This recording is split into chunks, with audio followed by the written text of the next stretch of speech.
యేసుక్రీస్తు నామంలో మీకు అందరికీ శుభములు, వందనాలు తెలియజేస్తున్నాను. ఈరోజు మనమందరం కూడా ప్రార్థనా పోరాటంలో పాలుపంపులు పొందే చక్కటి అవకాశాన్ని దేవుడు దయచేసినందుకు నేను దేవునికి కృతజ్ఞతలు, వందనాలు తెలియజేస్తున్నాను. మిమ్మల్ని అందరినీ ప్రభు నామములో అభినందిస్తున్నాను. ఈ సమయంలో మనమందరం కూడా ప్రార్థనా పోరాటం అనే ఈ అద్భుతమైన కార్యక్రమంలో మనం ఉండే అవకాశాన్ని దేవుడిచ్చాడు. దీంట్లో 3 భాగాలు మనకు కనబడుతున్నాయి. ఒకటి వర్షిప్, రెండవది వర్డ్, మూడవది వార్ఫేర్. మొదటిది ఆరాధన, రెండవది వాక్యము, మూడవది ప్రార్థనలో పోరాటం. ఈ 3 విషయాలు కూడా మనం గమనించినట్లయితే దేవుని వాక్యం మనకి చెప్తున్నటువంటి మాట ఏంటంటే, ఈ 3 విషయాలు మనం చేసినప్పుడు దేవుని ఆరాధించడం ద్వారా దేవుని మహింపరచగలం. దేవుని వాక్యం వినుట ద్వారా మనం బలపరచబడగలం. ప్రార్థించడం ద్వారా ఇతరులకు, దేశానికి, వ్యక్తిగతంగా మనకు, మన కుటుంబాలకు ఆశీర్వాదకరంగా ఉండగలదు. గనుక ఈ ప్రార్థన పోరాటంలో పాల్పంపులు పొంది దేవుని స్తుతించడానికి మొదటిగా మిమ్మల్ని ఆహ్వానిస్తున్నాను. ఇప్పుడు మనం దేవుని ఆరాధించిన తర్వాత దేవుని యొక్క వాక్యాన్ని మనం ధ్యానం చేద్దాం.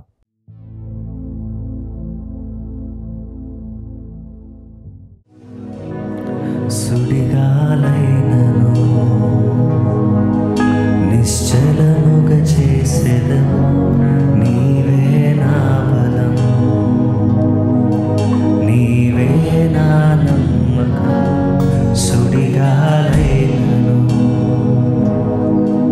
నిశ్చలముగా చేసేదను, నీవే నా బలం, నీవే నా నమ్మకం. గడిచిన కాలము నాతో ఉన్నావు, నేను నా తోడు నడుచుచున్నావు. సదా నాతోనే ఉన్నావు. ఎగసిపడే తుఫానులో నీవే ఆశ్రయ దుర్గము. ఎదురుపడే అలలెన్నైనా అవి నీ పాదముల క్రిందనే. ఎగసిపడే తుఫానులో నీవే ఆశ్రయ దుర్గము. ఎదురుపడే అలలెన్నైనా అవి నీ పాదముల.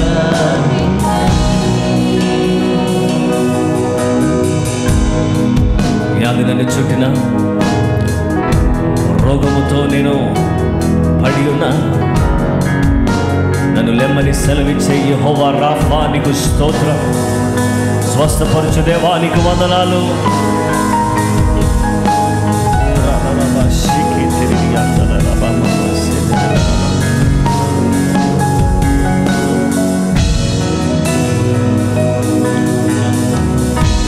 వ్యాధి నన్ను చుట్టిన, లెమ్మని సెలవిచ్చెను యెహోవా రాఫా, నీవే నా స్వస్థత. వ్యాధి నన్ను చుట్టిన, లెమ్మని సెలవిచ్చెను యెహోవా రాఫా, నీవే నా స్వస్థత.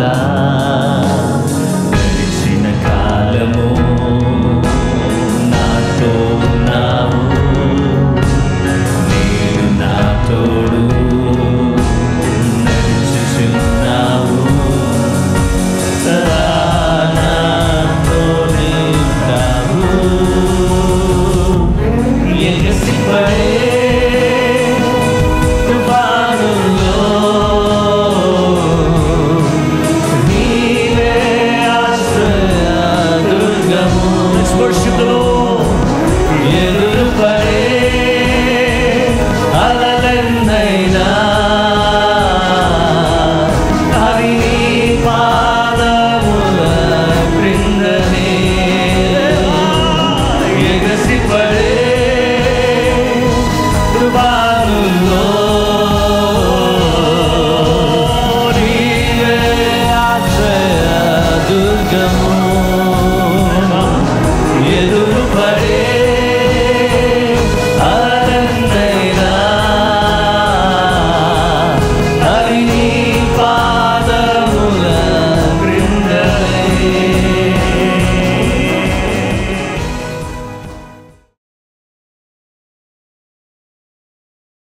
క్రీస్తునందు ప్రియమైన సహోదరి సహోదరులారా, ఇంతవరకు దేవుని ఆరాధించడానికి, దేవుని స్తుతించడానికి చక్కటి కృప దేవుడు దయచేసినందుకు నేను దేవునికి కృతజ్ఞతలు తెలియజేస్తున్నాను. మరి ఈ సమయంలో మనమందరం కలిసి దేవుని యొక్క వాక్యాన్ని ధ్యానం చేసుకుందాం. ఈరోజు మన ధ్యానాంశము ఈవిల్ స్పిరిట్, అపవిత్ర ఆత్మ అనే అంశాన్ని గురించి దేవుని వాక్యాన్ని మనం చూద్దాం. లూకా రాసిన సువార్త 4వ అధ్యాయం 31 నుంచి 37 వచనాలు మనం చదువుదాం. అప్పుడు ఆయన గలిలయలోని కపెర్నహూము పట్టణమునకు వచ్చి విశ్రాంతి దినమున వారికి బోధించుచుండెను. ఆయన వాక్యము అధికారంతో కూడినదై ఉండెను గనుక వారు ఆయన బోధకు ఆశ్చర్యపడిరి. ఆ సమాజ మందిరములో అపవిత్రమైన దయ్యపు ఆత్మ పట్టిన వాడు ఒకడుండెను. వాడు, నజరుడైన యేసు, మాతో నీకేమి? మమ్మల్ని నశింప చేయుటకు వచ్చితివా? నీవెవడవో నేను ఎరుగుదును. నీవు దేవుని పరిశుద్ధుడవని బిగ్గరగా కేకలు వేశాను. 35వ వచనం. అందుకు యేసు, ఓరకనుము, ఇతనిని వదిలి పొమ్మని దానిని గద్దింపగా దయ్యము వానిని వారి మధ్యను పడద్రోసి వానికి ఏ హానియు చేయక వదిలిపోయాను. అందుకందరూ విస్మయం ఉంది. ఇది ఎట్టి మాట!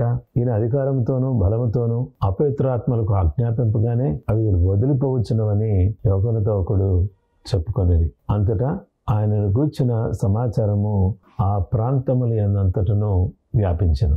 దేవుని బిడ్డలారా, సమాజ మందిరములో ఒక వ్యక్తి వచ్చి కూర్చున్నాడు. ఆ వ్యక్తి అపవిత్రాత్మ పట్టినవాడు, అంటే దయ్యం పట్టినవాడు. ఈవిల్ స్పిరిట్ అతనిలోకి వచ్చిందనమాట. అంటే ఈవిల్ స్పిరిట్ అతనిలో ఉండడం బట్టి జరిగినటువంటి విషయం ఏంటంటే, అతడు యేసుక్రీస్తు ప్రభువాని చూడగానే ఏమన్నాడు అంటే, నజరేయుడైన యేసు అని పిలిచాడు. యేసుక్రీస్తు ప్రభువారు ఎవరో, ఆయన ఎక్కడి నుంచి వచ్చాడో, ఆయన ఊరేంటో, ఆయన ఎక్కడి వాడో అనే విషయాన్ని అపవిత్రాత్మలు ఎరిగినటువంటివిగా ఉన్నాయి. ఈ జీవము గల దేవుడు ఎక్కడి నుంచి వచ్చాడు అనేటటువంటి విషయాన్ని ఎరిగినటువంటి వారుగా ఎవరు కనపడుతున్నారంటే, ఈ యొక్క అపవిత్రాత్మ కనబడుతున్నట్టుగా వాక్యములో మనం చూడవచ్చు. లూకా 4:33-34 వచనాల్లో, నేను ఎరుగుదును, నీవు దేవుని పరిశుద్ధుడు అని బిగ్గరగా కేకలు వేశాను.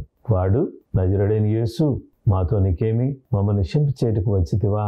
నీవెవడవో మేము ఎరుగుదము అని ఇక్కడ చెప్పినట్టుగా దేవుని వాక్యములో మనం చూడవచ్చు. చూసారా ప్రియ సహోదరి సహోదరులారా, యేసు ఎవరో ఎవరికి తెలుసు అంటే దయ్యాలకు తెలుసు.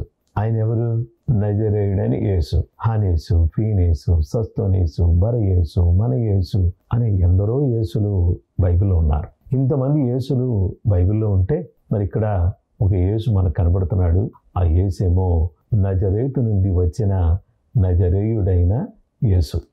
ఈ నజరేయుడైన యేసు అనే ఈ నామం అధికారం కలిగినటువంటిది, శక్తి కలిగినటువంటిది, జీవము కలిగినటువంటిది.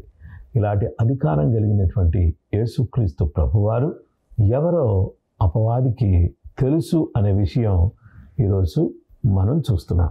ఈ యేసుక్రీస్తు ప్రభువారు ఎందుకు వచ్చారని అపవిత్రాత్మ చెప్తుందో ఒకసారి మీరు గమనించండి. జీసస్ కేమ్ టు డిస్ట్రాయ్, నశింప చేయుటకు వచ్చిన యేసు. నజరేయుడైన యేసు ఎందుకు వచ్చాడు? నశింప చేయడానికి.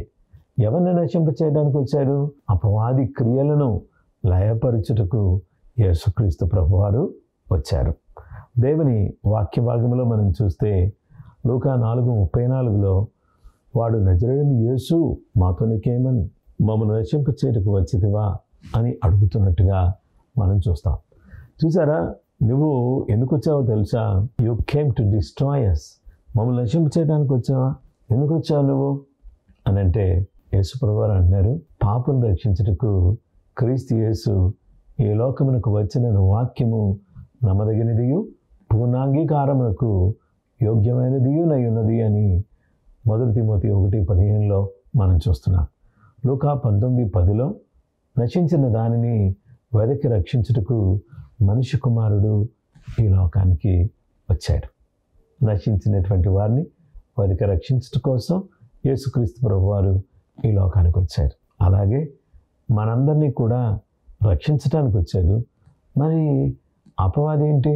ఈ దయ్యం ఏంటి? మమ్మల్ని నశింపు చేటుకు వచ్చావా అని అడుగుతున్నారేంటి? అవును, నిజమే.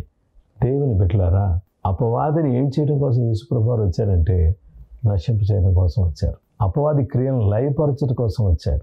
అపవాదిని శిలువ మరణం ద్వారా చితకదొరుకుట కొరకు వచ్చారు. అపవాది యొక్క తలను చితకదొరికి అపవాది క్రియలను లయపరిచి అపవాది అనబడిన సాతానును నిరాయుధుడిగా చేసి, వాడి దగ్గర ఏ ఆయుధాలు లేవు, అన్నీ కూడా నేను తీసేసుకున్నాను అని చెప్పడానికి యేసుక్రీస్తు ప్రభువారు ఈ భూలోకానికి వచ్చారు. చూసారా ఎంత గొప్ప దేవుడు కదా! ఈయన నజరేయుడైన యేసు అని అపవిత్రాత్మలు ఎరుగును. ఈయన నశింపచేయుటకు వచ్చాడు అని అపవిత్రాత్మలకు తెలుసు.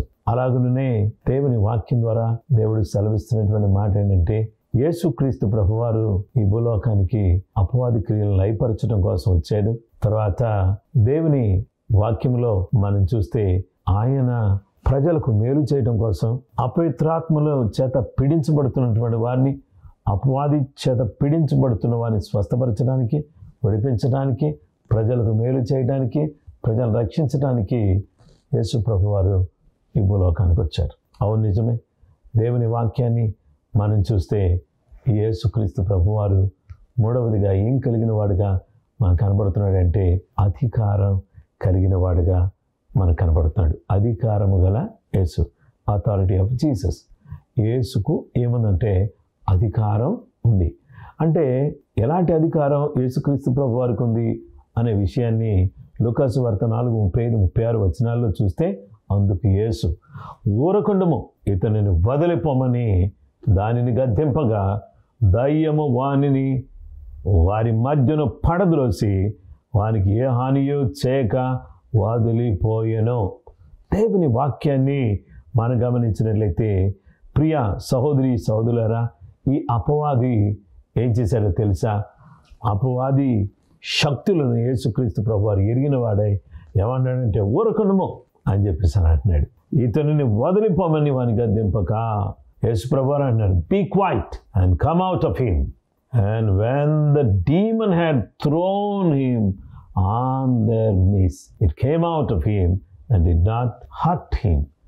ఏ విధమైనటువంటి హర్ట్ చేయకుండా అపవాది, సైతాను, దయ్యం అతని నుంచి వెళ్ళిపోయినట్లుగా దేవుని వాక్యంలో మనం చూస్తున్నాం. ఏ దయ్యం, ఏ అపవాది, ఏ సాతాను నిన్ను పీడిస్తోంది, నీ జీవితంలో నువ్వు వృద్ధి చెందకుండా, అభివృద్ధి పొందకుండా, వాక్యం చదవకుండా, ప్రార్థన చేయకుండా, అలాగే సరిగా చదువుకోకుండా, సరిగా పనులు చేసుకోకుండా, సరిగా నీ జీవితంలో వృద్ధి పొందకుండా ఏది నిన్ను ఆటంకపరుస్తుంది, ఏది నిన్ను అడ్డుకుంటుంది, ఏది నీ జీవితాన్ని పాడు చేస్తుంది, ఒకసారి ఆలోచన చేసావా? ఏది నిన్ను పాడు చేస్తుందో ఆ అపవాది క్రియలను లయపరచడానికి యేసుక్రీస్తు ప్రభువారు వచ్చారు.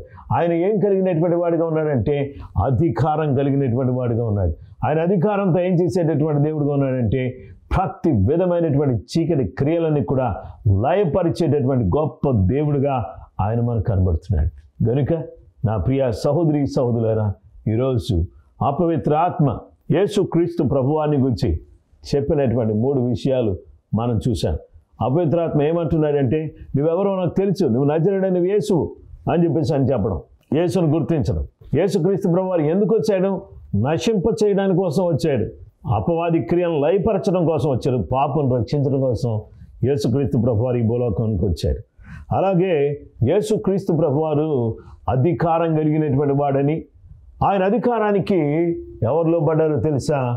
దయ్యాలు లోబడుతూ ఉన్నాయి. అలాగే ప్రకృతి లోబడుతుంది.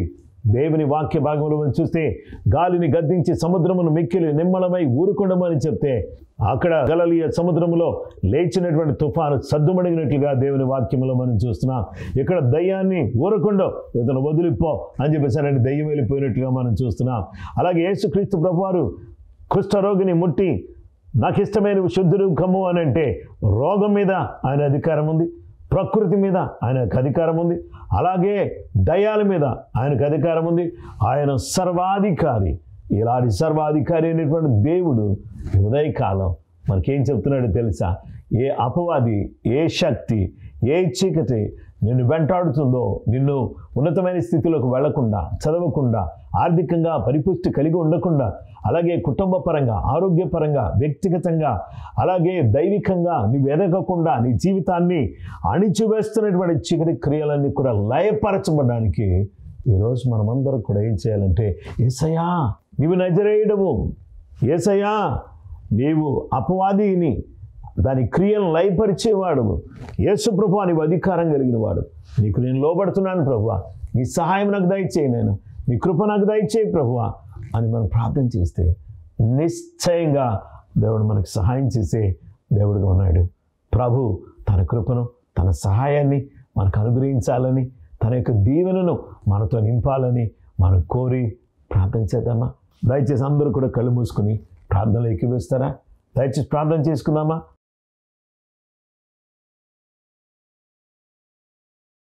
మహోన్నతుడైన మా తండ్రి, ప్రేమ కలిగిన మా గొప్ప దేవ, ఆశ్చర్యకరుడ, ఆలోచనకర్త, నీ పాదాలకు ఎనలేని వందనాలు, స్తుతులు, స్తోత్రం చెల్లిస్తున్నా.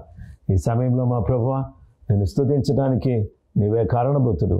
ఎంత మంచి దేవుడు నాయన. ఈ ఉదయకాలం ప్రార్థన పోరాటాన్ని మాకు ఇచ్చి చక్కటి స్తుతి ఆరాధన చేయడానికి మాకు సహాయం చేశారు. ఈ వాక్యాన్ని వినే గొప్ప భాగ్యాన్ని దయచేశారు. అపవిత్ర ఆత్మ నీవు నజరేయుడవని గుర్తించినట్లుగా మేము చూసాం. అపవిత్ర ఆత్మ నీవు నశింప చేయుటకు వచ్చావని గుర్తించినట్లుగా మేము చూసాం. అపవిత్ర ఆత్మ నీ అధికారానికి లోబడినట్లుగా మేము చూసాం. అలాగునే మా ప్రభువా ప్రకృతి మీదను, అపవాది క్రియల మీదను, రోగముల మీదను, పరిస్థితుల మీదను అధికారం కలిగిన గొప్ప దేవ, నీ పాదాలకు వందనాలు చెల్లిస్తున్నాం. ప్రతి విధమైనటువంటి చీకటి క్రియలను కూడా లయపరిచి మీరే అన్ని విధాలుగా సహాయపడి దీవించాల్సిందని కోరుకుంటూ సర్వకృపానిధి యేసుక్రీస్తు పరిశుద్ధ నామములో ప్రార్థించి వేడుకొంచున్నామా పరలోక తండ్రి, ఆమేన్. క్రీస్తునందు ప్రియమైన సహోదరి సహోదరులారా, ఇంతవరకు మీతో దేవుని వాక్యాన్ని పంచుకునే అవకాశాన్ని దేవుడు నాకు ఇచ్చినందుకు నేను దేవుని స్తుతిస్తున్నాను. ఈ ప్రార్థనా పోరాటం మీకు ఆశీర్వాదకరంగా ఉంటే దయచేసి మీ కుటుంబాలకు, మీ స్నేహితులకు, అలాగే మీకు పరిచయస్తులకు, మీకు తెలిసిన గ్రూపుల్లో ఈ యొక్క ప్రార్థనా పోరాటాన్ని మీరు షేర్ చేయాల్సిందని మనం చేస్తున్నాను. కృప మీకు తోడైనను గాక. రేపు మరొక అద్భుతమైన సందేశంతో మళ్ళీ కలుసుకుందాం. అంతవరకు కృపగల దేవుడు మీకు, మీ కుటుంబాలకు తోడై నువ్వు నడిపించును గాక. Amen. May God bless you.